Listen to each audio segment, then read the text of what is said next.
de le tolérer désormais. En tout cas, en ce qui me concerne, je vais vraiment faire en sorte d'aller chercher tous ces vauriens là qui nous diffament. Et sur ce, je vous demande d'accueillir dans vos cœurs Johan Fakra. Salut tout le monde, Salut mec, ravi de ça te va voir. Sam? Ouais. Comment vas-tu? Bon, ça va, comme un dimanche. C'est vrai que je te tire là, je te prends 20 minutes entre deux trucs. Et alors, dis-nous ce que tu es en train de faire, Johan. Tu es en train de faire des trucs plutôt géniaux que tu ne faisais pas ces derniers mois, n'est-ce pas? Ouais, j'ai passé le Karcher là aujourd'hui. Non, je rigole. Ouais, bah écoute, je suis en train de, comment dire? Moi, j'ai pas écouté tout le début. Là, je suis là depuis 10 minutes, donc j'ai écouté un peu ce que tu disais. Moi, ça fait bon 14 ans que je dénonce pas mal de choses. Ça fait plus un an et demi avec le Covid que j'ai passé beaucoup de temps à dénoncer, à annoncer ce qui allait se passer, à inviter pas mal de gens autour de ces sujets. Euh, voilà. Et on va dire que depuis plusieurs mois, je me suis dit que j'avais envie de relancer des projets sur lesquels je travaillais depuis des années, qui sont plus dans le but de construire quelque chose de nouveau plutôt que de chercher à faire prendre conscience de l'existant aux gens. Je veux dire, après un an et demi de Covid, si les gens n'ont pas compris ce qui se passait, je pense que ça va être difficile de leur faire comprendre quoi que ce soit aujourd'hui, même s'il y en a certainement qui sont un petit peu encore entre les deux et qui vont encore comprendre. Et c'est bien qu'il y ait des personnes qui continuent à travailler pour ces gens-là. Moi, j'ai décidé de passer mon temps à construire autre chose, en fait. Donc voilà, je Alors, pars, je pars du principe. Ouais. c'est quoi le truc là que tu as créé ces dernières semaines là? Alors, en fait, moi, comment dire, je pars du principe que je vais juste refaire un petit topo là-dessus parce que c'est important. Notre système, il est arrivé à ce qu'il est aujourd'hui parce que il a fait en sorte que les gens soient dépendants de lui, en fait. Les gens sont dans une dépendance totale du système. Si demain le système s'arrête, 99% des gens crèvent de faim au bout d'une semaine, quoi. Et c'est ce qui les tient en fait en otage, en esclavage. Aujourd'hui, si on est dans cette situation, c'est parce qu'on a accepté d'être totalement esclave de ce système. Pour aller vers autre chose, on peut changer le système, on peut avoir un système bien mieux, mais tant qu'on restera esclave d'un système, on ne sera pas libre. Donc, pour moi, le seul moyen d'arriver à la liberté, en fait, c'est d'aller vers l'autonomie. Et donc, je pense que c'est très important d'aller vers ça, en fait. Et aller vers l'autonomie, c'est apprendre à produire sa propre nourriture, à se construire un toit sur la tête, à savoir vivre, en fait, sans avoir un système qui nous protège et qui nous donne tout ce dont on a besoin. Savoir créer soi-même ce dont on a besoin. Maintenant, bien sûr, personne n'est capable de se créer tout ce dont il a besoin tout seul. C'est pour ça que il faut créer des réseaux interdépendants de personnes qui, ensemble, en fait, atteignent l'autonomie. Je pense pas que ce soit possible d'atteindre l'autonomie seul. Donc voilà, moi je travaille à créer des communautés, à créer des groupes en fait de personnes interdépendantes qui ont des compétences qui se complètent, qui ensemble en fait vont aller vers l'avance. Et là, j'ai lancé un premier projet au Pays Basque, là où je vis, autour de la permaculture. L'idée, en fait, c'est de créer une AMAP, des fruits et légumes pour une centaine de familles, voire plus. En fait, on va produire sur à peu près 6 000 à 7 000 mètres carrés. Donc, on a déjà le terrain là. Enfin, on l'aura demain, Énorme, d'ailleurs. Et, magnifique. euh, et l'idée, en fait, c'est de faire ça sous le modèle des Teikei. C'est les AMAP japonaises, en gros. C'est que les gens vont, par exemple, nous, on va produire pour une centaine de familles. Chacune de ces familles va payer, par exemple, 100 euros par mois ou 150 euros. On n'a pas encore défini les montants. On est en train de travailler sur tout ça.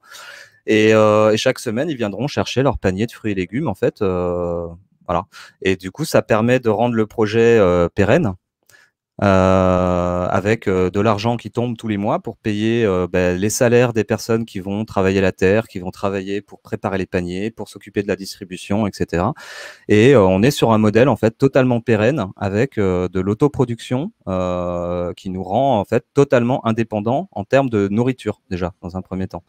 Et donc là, c'est en train de se lancer. D'ailleurs, demain, je vais créer l'association, je vais créer le compte bancaire, on a déjà réuni plus d'une centaine de personnes qui sont motivées pour participer au projet juste dans la région dans laquelle on est. Donc c'est plutôt très bien parti. Et voilà, on est en plein dedans là.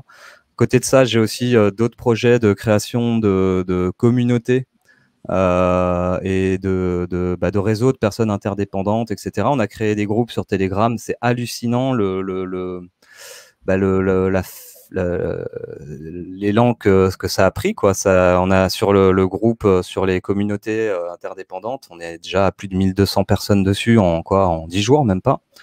Le groupe sur le projet permaculture au Pays Basque, donc juste dans le 64, on a déjà plus de 200 personnes qui sont sur le groupe, et c'est des personnes qui sont extrêmement actives. Enfin, moi j'hallucine des échanges que je vois passer sur ces groupes, des gens qui s'échangent sur le groupe pour les communautés, il y a des gens qui s'échangent des terrains, il y a des gens qui connaissent rien en permaculture, qui disent voilà, moi j'ai 4000 mètres carrés de terrain chez moi, est-ce que quelqu'un connaît un peu la permaculture? Il y a quelqu'un qui lui répond, ensuite ils s'appellent et puis ils s'organisent entre eux, il y a plein de sous-groupes par région qui se sont créés. C'est hallucinant, ça a pris une ampleur limite quand on a lancé le truc, on a lancé ça un peu comme une bouteille à la mer. Et on a été presque dépassé par la ferveur des gens et la motivation des gens derrière, parce que nous, on n'était pas vraiment prêts, en fait, structurellement parlant, pour suivre, en fait, la motivation des gens. Donc, du coup, on travaille au taquet là, depuis plus d'un mois sur tout ça. Là, je suis en train de mettre en place un outil qui va permettre de se structurer, de s'organiser, de mettre à disposition toute une base de connaissances autour de la permaculture, des constructions de maisons super adobe, autour de la communication non violente, autour de la gouvernance holacratique, avec des systèmes de cercle, avec un modèle linéaire, horizontal et plus pyramidal. Voilà.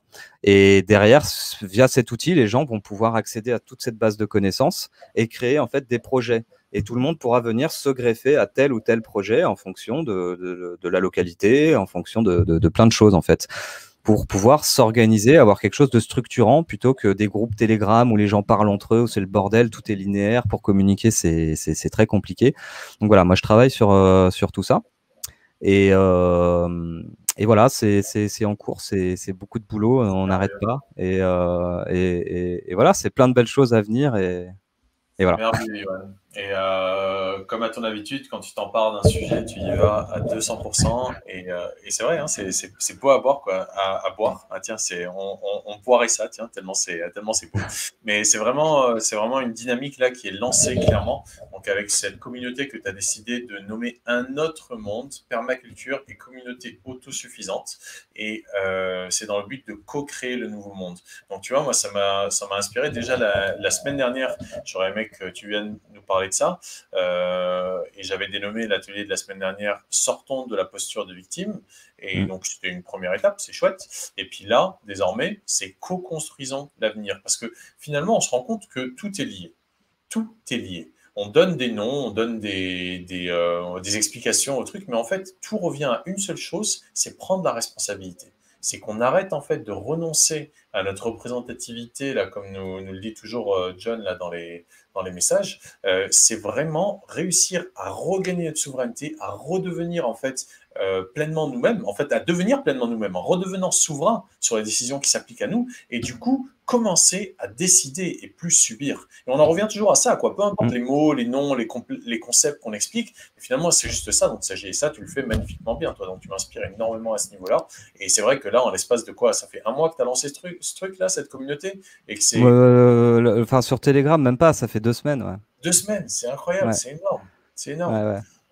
Mais non, mais voilà, et je pense que c'est bien, les gens sont, enfin, c'est ce que je dis, tu vois, ce qui s'est passé avec le Covid depuis 1 an et demi, ça a été un petit peu le coup de massue dont les gens avaient besoin pour, enfin, en tout cas, beaucoup de gens, parce qu'il y en a beaucoup qui sont complètement endormis et dans le syndrome de Stockholm, mais ça, à la limite, je veux dire, c'est pas grave, chacun fait ce qu'il veut, mais en tout cas, ceux qui étaient déjà prêts dans leur tête à autre chose, parce qu'il y avait énormément de gens qui ont un monde dans leur tête, qu'ils aimeraient voir se réaliser et qui ont un monde devant les yeux qui n'a rien à voir. Et en fait, ils sont obligés de suivre le monde qu'ils ont devant les yeux parce qu'il n'y a que ça. Mais en fait, tout ça fait prendre conscience aux gens que le monde qu'on a dans la tête, qu'est-ce qui nous empêche de le créer? Et que ce monde-là, il ne va pas se créer tout seul. Si on continue d'attendre, il n'arrivera jamais. Et qu'en fait, on peut tous être co-créateurs de ce monde-là à partir du moment où on se sort les doigts du cul et qu'on fait quelque chose. Et le cumul de toutes ces actions va faire un nouveau monde, en fait. C'est co-créons ensemble le nouveau monde. C'est sûr que tout seul, bah, ça va prendre peut-être, enfin, il faudra plusieurs vies, quoi. Alors que si on est des milliers, des millions à travailler ensemble, ça va aller très vite, très très vite. Et ouais, c'est ça. Ce Covid, au final, a permis de faire prendre conscience ça à pas mal de gens, faire prendre conscience de ça à pas mal de gens. Et bah, c'est génial. Il faut voir tous les côtés positifs de ce qui se passe. Ce qui aurait pu prendre des siècles pour arriver à ça, ça va peut-être nous prendre quelques années, peut-être 10 ans, grâce au Covid. Donc, moi, je trouve que c'est une aubaine, en fait, tout ce qui se passe aujourd'hui. En tout cas, selon l'état d'esprit dans lequel tu places, tu peux te positionner en tant que victime. Ah, je peux plus sortir de chez moi, je peux plus faire ci, je peux plus faire ça. Ils vont nous mettre un passeport sanitaire, ils vont faire ci, ils vont faire ça. Ouais, ils vont certainement chercher à faire tout ça. Ils vont certainement chercher à faire tout ça, mais comment tu réagis à tout ça? Est-ce que tu rentres dans la peur et tu te dis, je vais me mettre dans mon canapé et je vais attendre le sauveur? Ou est-ce que tu te dis que tu te responsabilises et que tu es ton propre sauveur et voilà, c'est facile à dire comme ça. Mais moi, quand je vois qu'on crée un groupe comme ça et qu'il y a des milliers de personnes en quelques jours qui sont hyper motivés vers ça, je me dis qu'il y a énormément de gens qui sont prêts à sortir de leur canapé et faire ce qu'il faut. Le truc, c'est faire quoi, comment, avec qui. Et c'est là où il manque des outils pour se structurer et pour s'organiser. Et c'est ce que j'essaye de mettre en place à mon niveau, quoi. Et tu le fais formidablement bien. Et tu le dis d'une manière un peu plus crue que la mienne, en disant il faut sortir les doigts de notre partie intime, là. Mais grosso modo, il faut prendre la responsabilité. Arrêter d'attendre que quelqu'un fasse des choses à notre place. Et donc, j'ai partagé tout à l'heure, je suis très inspiré en ce moment, tu as parlé du Super Adobe. Et Hurlu, il veut aussi une maison de Hobbit en Super Adobe. Et ce monsieur-là, qui s'appelle, je ne sais pas si on voit bien, attends. Ça va, on voit suffisamment bien, je pense. Ce monsieur qui s'appelle... je m'enlève ça. Hop là. Ce monsieur qui s'appelle Nader Khalili était un architecte, il est décédé, était un architecte iranien qui vivait aux États-Unis. Et écoute, regardez ce qu'il a dit. Il a dit, la vraie forme de pauvreté est la pauvreté de l'espoir. Chaque être humain possède en lui, je fais une petite erreur là, possède en lui une réserve d'énergie infinie pour qu'il atteigne son but. Si et seulement si cette énergie est utilisée dans une dynamique du construire et non dans une dynamique du combattre. Exactement. Ça, quand je l'ai lu hier soir, ça fait... C'est vrai qu'on en a conscience. Mais ce monsieur, tu sais, qui a parlé du Super Adobe, ce monsieur, c'est lui qui a mis au point la technique pour construire des maisons en terre, en fait, avec très très peu de moyens. Et donc, je ne sais pas si tu connais un petit peu, Johan, parce qu'on en a parlé sommairement, mais entre guillemets, tu débutes là-dedans, n'est-ce pas? Ouais, moi je débute, mais je travaille avec des personnes qui s'y connaissent bien. Eh bien, et donc j'apprends énormément. c'est ça. Et c'est ce que je dis souvent de toute façon, parce qu'il y a plein de gens qui sont figés en disant ok, allez construire, mais moi je ne sais rien faire. Mais c'est normal. On est dans un système où on est tous dépendants en fait. Donc personne ne sait faire ces choses-là. Mais l'idée c'est d'apprendre tous ensemble. Et il y a des personnes qui s'y connaissent, et l'idée c'est de faire en sorte que ces compétences en fait soient partagées et exploitables par tous. Et on va tous apprendre ensemble. C'est normal de pas savoir. Moi le premier, je sais pas faire une maison en Super Adobe. Aujourd'hui j'ai regardé, j'ai vu plein de vidéos. Sur la théorie, j'ai compris à peu près comment ça marche, mais je l'ai pas encore fait. Donc je ne sais pas. Pareil sur la permaculture, j'ai suivi des formations, mais je l'ai pas encore pratiqué. Ça va être quelque chose de nouveau pour moi. Donc voilà, faut apprendre. Et c'est ça qui est excitant en fait en même temps, parce que apprendre des choses qui vont nous permettre d'aller vers l'autonomie, c'est hyper réjouissant, c'est hyper excitant. Enfin, je veux dire, plutôt que d'apprendre des choses qui vont nous permettre de faire gagner de l'argent à quelqu'un d'autre en faisant un métier. Bon, c'est pas très, hein, c'est pas très excitant là. En fait, on va apprendre à vivre. Ça fait toute notre vie qu'on se plaint de survivre, qu'on se plaint d'un système avec lequel on n'est pas d'accord, de payer des impôts pour des gens qui vont aller faire la guerre, machin. Et là, on a l'opportunité, pour une fois dans notre vie, de donner notre temps et notre énergie pour construire quelque chose d'autre. Je vois pas ce qu'il peut y avoir de plus motivant, en vrai. Exact. Et tu vois, et c'est exactement ce qu'il dit, quoi. Donner son énergie pour chercher à détruire ou combattre quelque chose, bah, ça sera toujours le pot de terre contre le pot de fer. Moi, il y a une image que j'adore, c'est le politicien sur son pupitre au bout d'une planche de bois au-dessus d'une falaise, et de l'autre côté, tu as des gens. Et là, tu vois les gens qui commencent à descendre de la planche. En fait, leur pouvoir n'existe que par notre acceptation.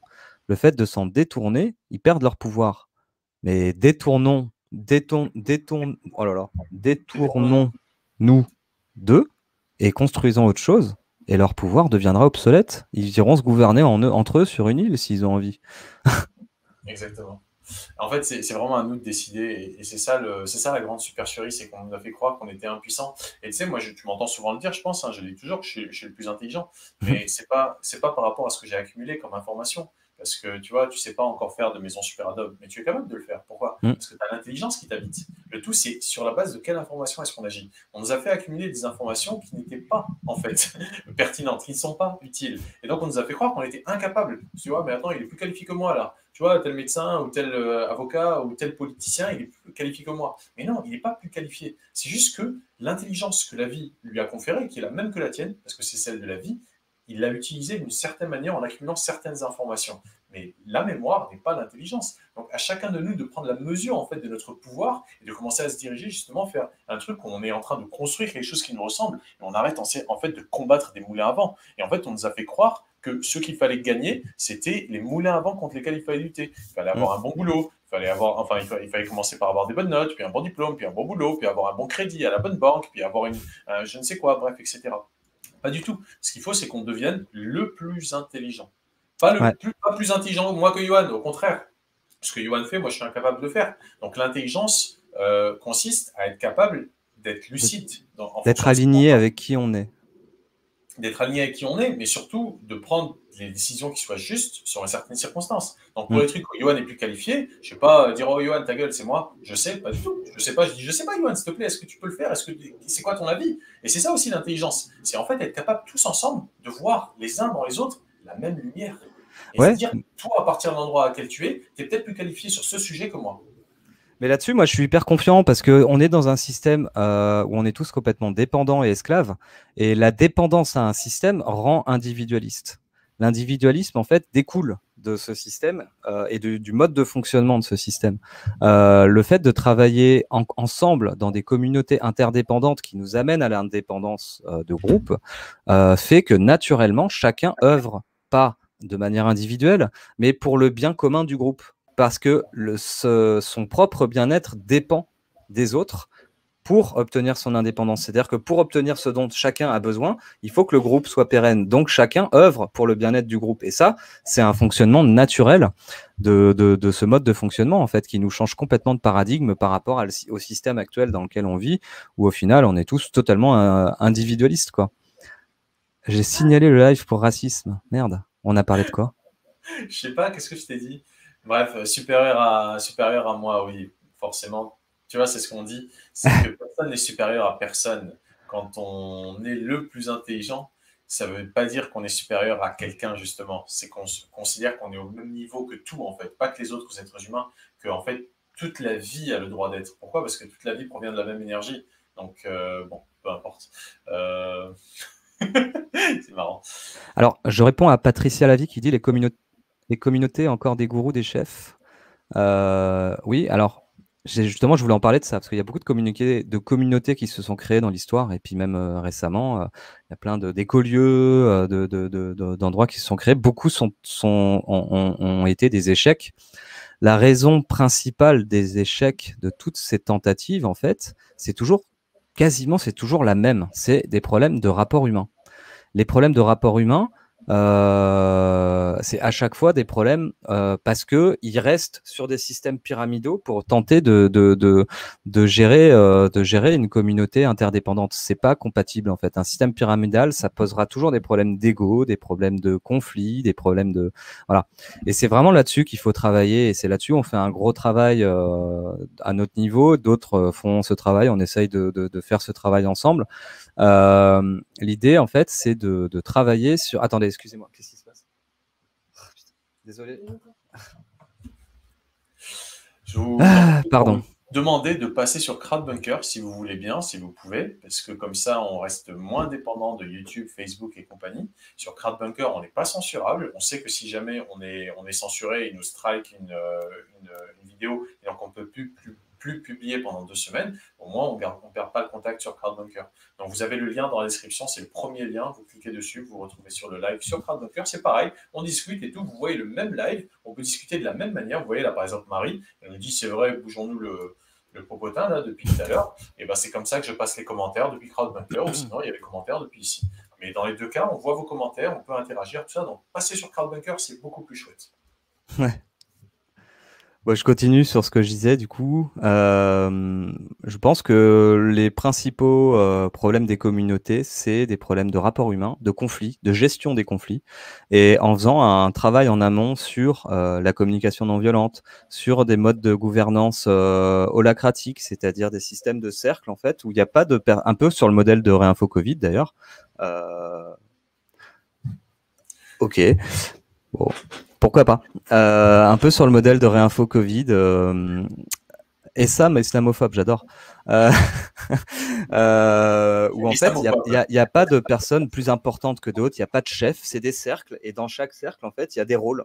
Et chaque personne, moi, je vais pouvoir représenter un rôle sur un cercle, un rôle sur un autre cercle. Mais c'est pas moi qui suis le chef, je représente un rôle de responsabilité. Et si demain, ce rôle ne me convient plus, ou si d'autres personnes décident que je ne suis pas spécialement bon pour agir sur ce rôle, eh ben, j'irai faire autre chose.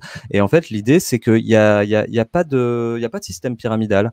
Donc voilà, ça se passe beaucoup mieux. Il n'y a pas de problème, beaucoup moindre de problèmes de rapport humain en fait, avec ces modèles de gouvernance. Et il y a aussi un autre point sur lequel moi je travaille énormément. Je t'en ai déjà parlé, Aïssam.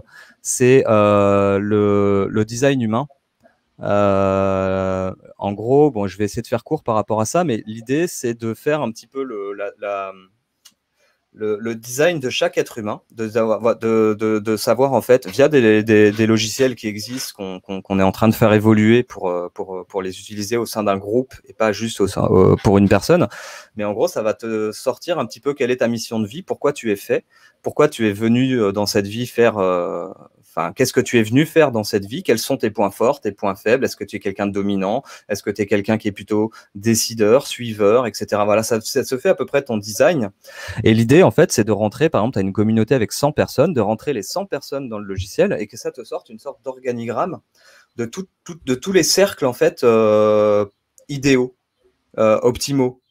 Donc, tu vas pas mettre deux personnes qui vont être tous les deux leaders au sein du même cercle parce que forcément, il va y avoir des problèmes d'ego qui vont se mettre en place, des problèmes de voilà, donc via un outil informatique déjà d'avoir une sorte d'organigramme de groupe pérenne. Après, bien sûr, il y aura des décisions humaines qui vont aller modifier les choses et les optimiser, etc. derrière, mais ça permet d'avoir une base pour partir sur un groupe qui soit optimal déjà dès le départ et de simplifier en fait. D'optimiser la pérennité des groupes, parce que nous, on va créer des groupes à notre niveau, mais l'idée, c'est qu'il y ait des groupes qui se créent partout, que ce soit des communautés qui soient interdépendantes les unes entre elles.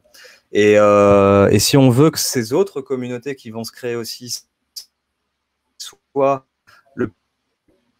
qu'il faut mettre en place des outils, qu'il faut mettre en place des process, une base de connaissances qui soit commune à tous ces projets en fait pour que ça marche au mieux. Et ça, bah, nous, on essaye de faire un travail en amont pour proposer des choses qui vont venir s'enrichir avec le travail d'autres personnes aussi, et d'avoir une base de connaissances qui soit commune et qui soit évolutive en fait.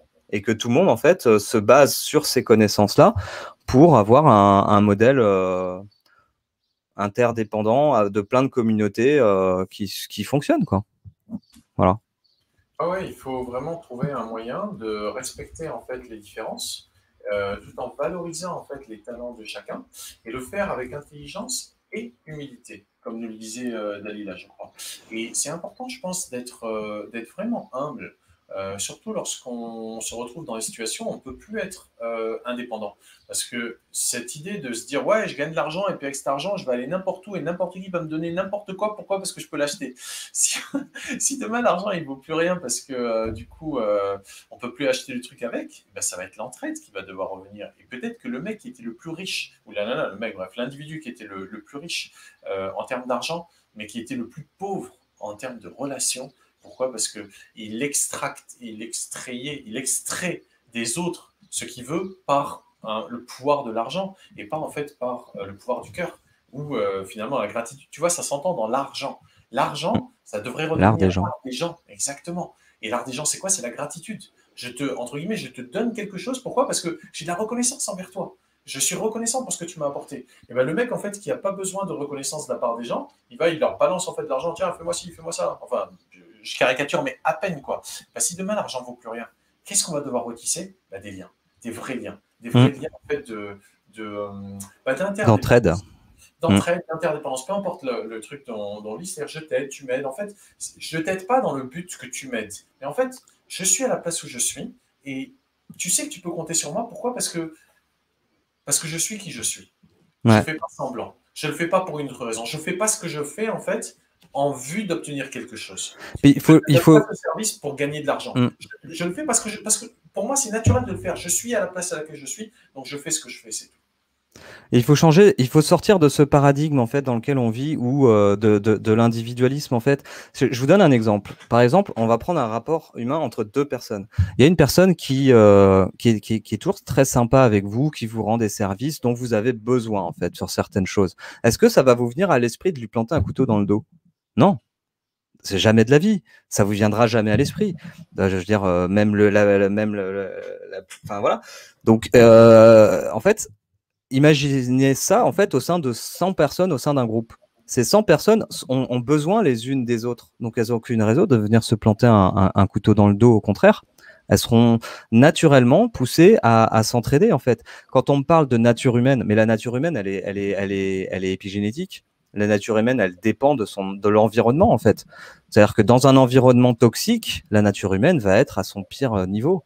Maintenant, si vous êtes dans un environnement beaucoup plus sain, la nature humaine, elle va changer. Il y aura toujours des choses qui vont rester. Ça, c'est plus de la nature animale, j'ai envie de dire. Il y aura toujours des leaders, des suiveurs. Il y aura toujours des... Vous prenez des enfants de maternelle, vous les mettez ensemble dans une pièce et vous les laissez interagir entre eux. Ils n'ont pas du tout été conditionnés encore par l'humanité, par le système ou quoi. Eh bien, il y a déjà des choses qui vont se mettre en place. Il y aura un qui va prendre le lead, un autre qui va suivre. Il y aura des conflits, etc. Mais ça, c'est normal. Les animaux, c'est pareil. Et voilà. Et juste, je voulais rajouter un point pour répondre à un commentaire que j'ai vu. Combien ça coûte ce projet? C'est pour les riches. Quand tu es pauvre, tu y accèdes comment à ces communautés? Quel budget d'entrée ou quels moyens? C'est SV qui a laissé ce commentaire. Encore une fois, il faut sortir de ce concept d'argent, d'individualisme, etc. On parle de communauté de personnes interdépendantes.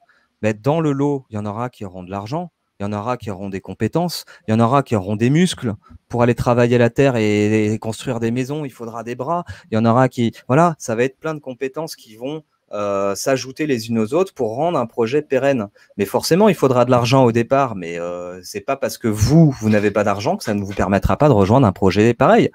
Il suffit qu'il y ait quelques personnes dans le groupe qui aient de l'argent, qui permettent de financer en amont le lancement du projet, et derrière, d'autres personnes vont venir le rejoindre, pas parce qu'ils ont de l'argent, mais parce que soit ils ont des compétences, de la force, ou juste l'envie d'apprendre. Moi, vous savez, j'ai été recruteur pendant des années dans des entreprises. Et jamais des personnes pour leurs compétences. D'ailleurs, ça m'a valu quelques petits problèmes avec mes associés, etc., qui étaient toujours... Enfin, on n'était pas forcément toujours d'accord, mais au final, j'avais souvent raison. C'est-à-dire que dans le sens où des fois, moi, ça m'arrivait de recruter des gars qui n'y connaissaient rien techniquement par rapport aux postes pour lesquels on les recrutait.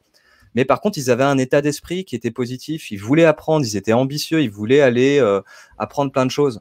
Bah moi, pour moi, c'est beaucoup plus intéressant de recruter quelqu'un comme ça qui, en quelques mois, au final, sera formé et aura les compétences pour faire le travail, plutôt que de prendre quelqu'un qui a déjà les compétences, mais qui n'a plus envie d'apprendre, en fait, il sait déjà.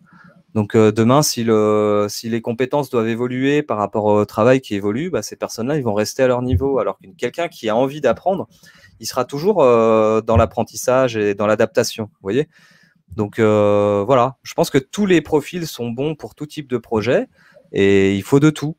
Voilà. Donc il faut aussi des personnes qui ont de l'argent, mais ça n'empêche rien. Je veux dire, si vous n'en avez pas, ça ne veut pas dire que vous allez rester enfermé dans votre vie de maintenant, quoi.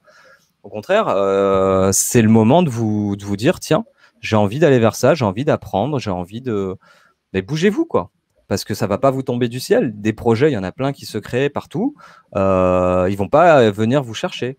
C'est à vous d'aller les chercher.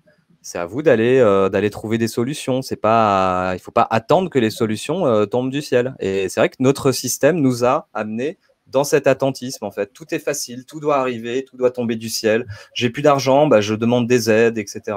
Mais il faut sortir de ça et il faut devenir acteur de sa vie plutôt que spectateur, quoi. Voilà, désolé, je parle beaucoup. Non, non, c'est nickel.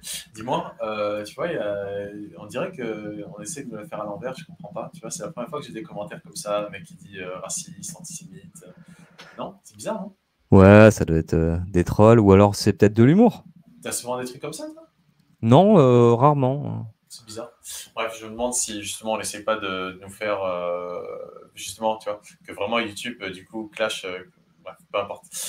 Il y a Illy qui nous demande dans ce nouveau concept, quelle est la place du troisième âge? Voilà ce qu'on a mal fait. Ah oui. On a coupé le lien intergénérationnel et on a bourré les uns de médocs et les autres d'idées idiotes.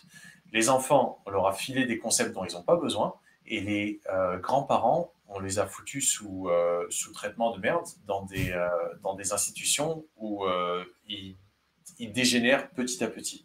En fait, il faut qu'on rétablisse du lien transgénérationnel. En Afrique, je ne sais pas, bref, c'est un dicton de quel coin, mais on dit que pour élever un enfant nécessite un village, tout un village, pas que les deux parents. En fait, aujourd'hui, on s'est retrouvé dans une situation où, pour le moindre truc, les parents doivent avoir recours à un truc qui est monnayé, un service qui est monnayé. Les babysitters par-ci, l'école par-là, cours de ci par-là. En fait, ça a On rendu les délègue gens tout. exactement complètement dépendants à cet argent qui leur permet de déléguer. Et là, ce qu'on doit rétablir, c'est du vrai lien, quoi. Là où il n'y a plus des gens qui servent à rien et des gens qui sont pas encore capables. Mais qu'est-ce qu'on en sait qu'un enfant de 5 ans n'est pas capable de trouver une solution que toute une assemblée de 100 adultes n'arrivera même pas à trouver? Pourquoi? Parce qu'il va penser différemment. Donc pour moi, on doit vraiment rétablir non seulement du lien intergénérationnel, mais également c'est-à-dire du lien, disons, vertical entre les générations, mais également du lien horizontal, également au niveau des prérogatives qu'on accorde à chacun. Qu'on arrête d'exclure les uns les autres en disant oh, mais toi, tu es trop petit ou bien tu es trop vieux. C'est faux. C'est complètement faux. C'est à chacun de trouver sa place, en fait. Il faut laisser les gens trouver leur place et il faut faire confiance. Les choses se font naturellement. Pour moi, une communauté idéale, c'est une communauté où il n'y a pas comment dire, bah, tout le monde vit ensemble. Les enfants, il n'y a pas d'école, en fait. L'école, c'est la communauté. C'est-à-dire qu'ils vont apprendre la vie. Et la vie, elle se passe où? Elle se passe autour d'eux, en fait. Il n'y a pas besoin de s'enfermer dans une salle et apprendre les mathématiques, apprendre ci, apprendre ça. Les enfants, c'est des machines à apprendre. Si tu leur laisses l'espace pour aller apprendre ce dont ils ont besoin ou ce qu'ils ont envie d'apprendre, ils vont le faire. Et tu auras les autres personnes, ceux qui vont travailler, qui vont faire travailler la terre, qui vont produire des choses, qui vont s'occuper de l'énergie, de toutes ces choses-là. Bah, ils seront bien contents de pouvoir expliquer aux plus petits qui vont venir s'intéresser, etc. Ou les personnes âgées qui seront là, qui sont bien contentes d'avoir des personnes plus jeunes pour les aider, pour leur amener à manger, pour les aider à faire des choses qu'ils n'arrivent pas à faire seuls. Et en échange, bah, eux, ils auront plein de savoir et plein de sagesse à enseigner aux plus jeunes. Enfin, voilà, c'est recréer le lien entre toutes les générations. Mais ça, pour moi, c'est quelque chose qui va se faire naturellement. Si tu ne mets pas chaque génération enfermée dans un écosystème où ils sont même plus reliés les uns aux autres, bah forcément, tu les coupes les uns des autres. Si tu les remets ensemble, ça va se faire naturellement. Bien sûr. Et c'est ça notre rôle finalement.